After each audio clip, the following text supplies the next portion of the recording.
Do you want me to give you a quick Mexican Mafia story about meeting them? Please do. Yeah, that'd be great. Because this is while I was a stockbroker.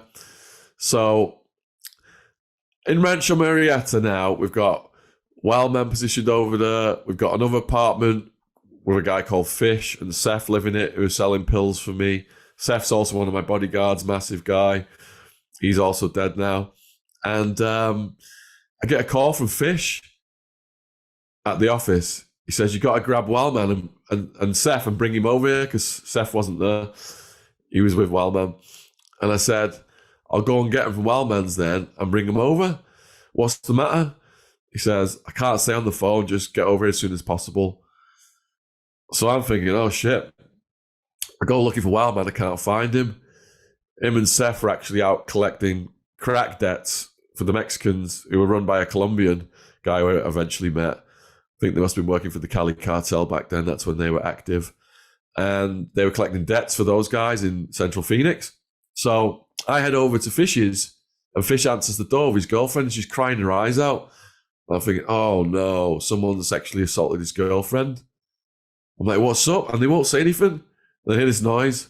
Zzz, zzz. Like, what's that? I'm looking towards the other room where the noise is coming from. And like, you best go look. So I go into the room and open the door, and there's a naked, hog-tied man on the floor. He's got like a rockabilly quiff. And there's a bunch of Mexicans stood over him with cattle prods.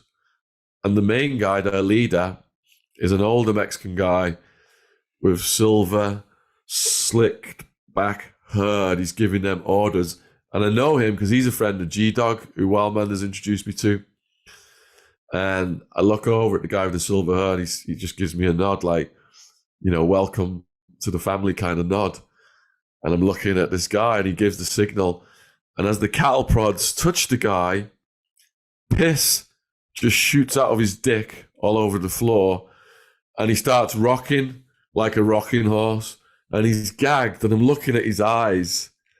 And I've never seen so much terror in a person's face. Now, I'm just a stockbroker at this point.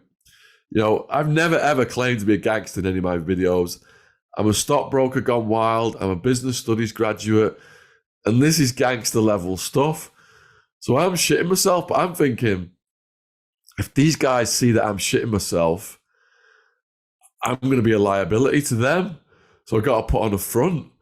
So I'm like trying to like act tough, you know, and just take it in my stride. And the silver hair guys looking at me, appraising me.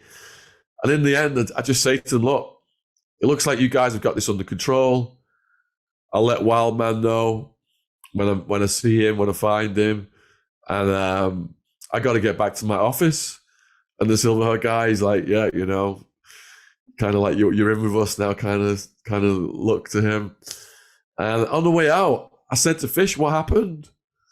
And Fish said, as you know, I've been selling your ecstasy, and I'm also selling product for those guys. And that guy on the floor, he's one of my customers. He came and bought product, and he must have watched the place and waited till I left and came back and started to rob it. Well, I had to come back to the house, and I caught him, and I called you, and I called them, and they got here first.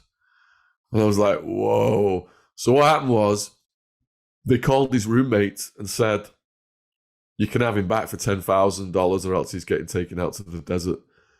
And they paid it. Oh, that's good. So he made it.